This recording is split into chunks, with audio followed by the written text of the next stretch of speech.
किस प्रकार से लोगों की सेवा करेंगे और ये जो बड़ी पार्टियां हैं जैसे भाजपा है और क्या नाम बीएसपी है या समाजवादी, इनसे आप कैसे सर्वाइव करेंगे? देखिए, जो मूल बात ये है कि जो भी पार्टियां चुनाव लड़ रही हैं, खास तौर से बड़ी पार्टियां, उनके अपने एजेंडे हैं और उनकी अपनी बात है जो मीडिया में बहुत है, उस पर कोई बहुत बात नहीं करनी है। जो चुनाव है वो चुनाव किसका है, आप जब इस बिंदु पर आते हैं तो आपकी बात साफ हो जाती है। वास्तविकता ये है कि चुनाव सत्ता के खिलाफ है। अब अगर सत्ता के खिलाफ है तो जिस खिलाफ वाले को वोट देना आप चाहते हैं, क्या वो सत्ता वाले से बेहतर उम्मीदवार है? मैं बार बार इसको कई सालों से 2019 के बाद तमाम इंटरव्यूज में कहता रहा कि जो विपक्ष की पॉलिटिक्स है वो यहीं पर मात खा जाती है। वो एक गलत को हटाने के लिए दूसरे गलत को ले आते हैं। आप ये बताएं कि पूरे राजनीतिक जीवन में माननीय अवधेश प्रसाद जो इस समय भी विधायक हैं, उन्होंने ऐसा लोकसभा के स्तर का कौन सा प्रदर्शन किया है राजनीतिक जिसके बल पे उनको जनता वोट दे?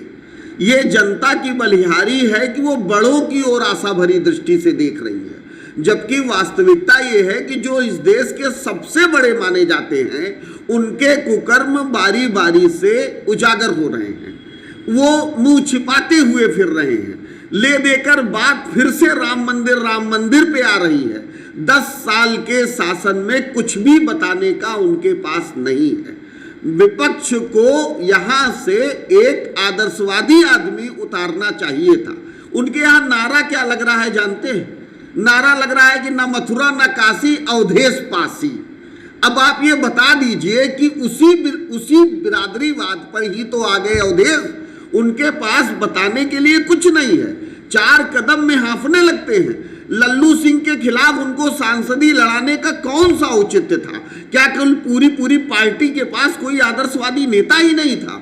तो वास्तविकता यह है कि वो पूरी पार्टी और पूरा विपक्ष विकल्पहीनता का शिकार है और वो जनता को बेवकूफ बनाकर जनता से वोट लेना चाहते हैं। उनके पास कुछ बताने के लिए नहीं है। रही बात मेरी, लल्लू सिंह यहाँ के माननीय सांसद हैं। परिक्रमा मार्ग के नाम पर, रामपथ के नाम पर पूरी अयोध्या फैजाबाद को उजाड़ा गया।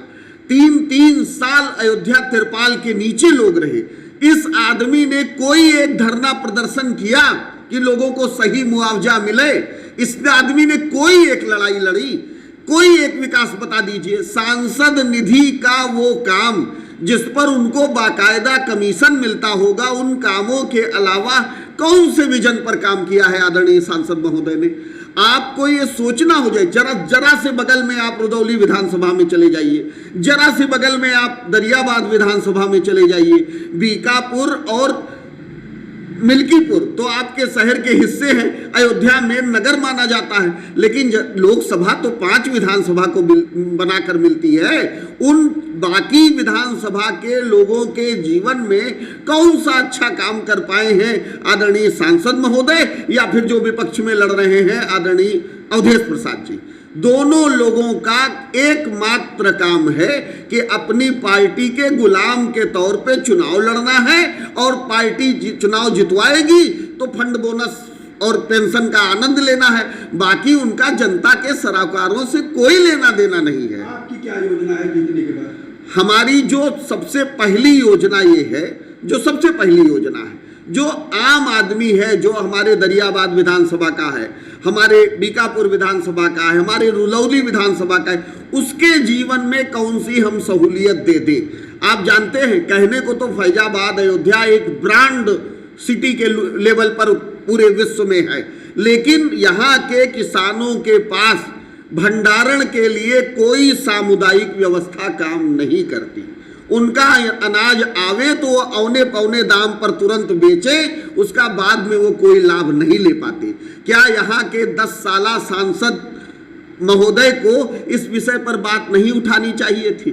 आप जानते हैं, कुछ सालों पहले, मैं केवल आपको 15 साल पहले ले चल रहा हूँ, 15 साल पहले उत्तर प्रदेश के फैजाबाद लोकसभा में उन क्षेत्रों में शामिल था जहां सबसे ज्यादा कोल्ड स्टोरेज हुआ करते थे।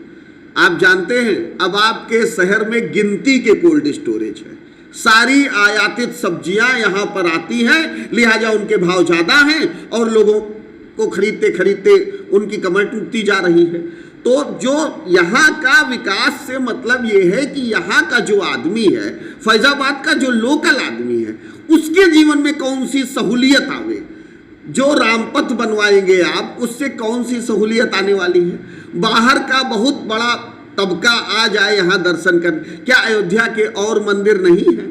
अयोध्या के और मंदिरों में प्रसाद के लाले पड़े हुए हैं। भगवान के शयन आरती की व्यवस्था नहीं हो पा रही है, पुजारी की दवाई नहीं हो पा रही है। क्या इस पर नहीं ध्यान दिया जाना चाहिए? लेकिन वास्तविकता क्या है? सांसद का चुनाव लड़ने वाला बड़ी पार्टी का नेता ये जानता है कि हम तो पार्टी के बल पे जीत रहे हैं, तो उससे उसको कोई लेना देना नहीं। एक पूरे 10 साल में हमें एक बार भी आदरणीय सांसद लल्लू सिंह की आवाज नहीं सुनाई दी जब उन्होंने जनता के सरोकार के लिए कोई संघर्ष किया हो, जनता के लिए कुछ बोला हो, सिवाय पेंशन लेने के लिए, तनख्वाह लेने के लिए। इसीलिए सांसद बने थे वो। उनकी पार्टी जो भी उल्टा सीधा करेगी वो उसमें हामी बनेंगे। अभी अभी उनका एक बयान वायरल हुआ था कि संविधान बदलने के लिए 400 जरूरी है। ये आदमी खुद बयान दे रहा है, मीटिंग में कह रहा है, उसके बाद कह रहा है कि मेरा बयान तोड़ मरोड़ कर पेश किया गया। वास्तविकता क्या है कि जैसी आपकी संगत होती है वैसे आपके अल्फाज निकलते हैं। आपकी संगत आपकी पार्टी की है तो पार्टी में जो पक रहा है वही आपके जुबान से निकल रहा है। अच्छा, यहाँ पे जो है विगत 6 महीने में तीसरी बार प्रधानमंत्री को दौरा करना पड़ा, रैली करनी पड़ी, क्या कारण है? प्रधानमंत्री जी के पास बताने के लिए कुछ नहीं है सिवाय इसके कि पूर्ववर्ती सरकार के कार्यों की आलोचना करना।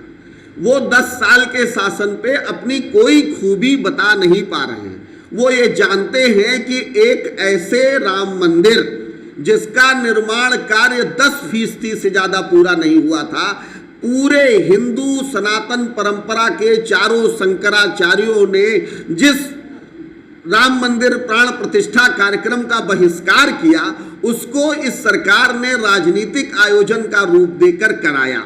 क्यों? क्योंकि उनको उसका राजनीतिक लाभ लेना था।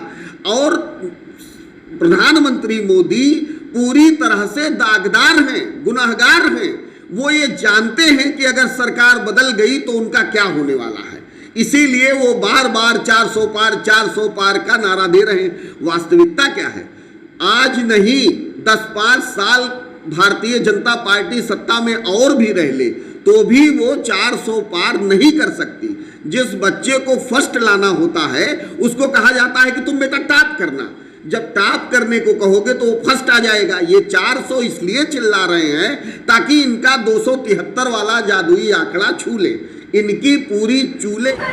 नमस्कार दोस्तों, मैं राकेश तिवारी, संपादक यूपी किरण न्यूज़। भाइयों और बहनों, आपसे मेरा एक ही अनुरोध है कि आप भारत के नागरिक हैं और अपने मूल कर्तव्यों का निर्वहन करें और वोट अवश्य करें। आपका एक वोट बहुत ही कीमती है, बहुत ही महत्वपूर्ण है, इससे बहुत फर्क पड़ता है।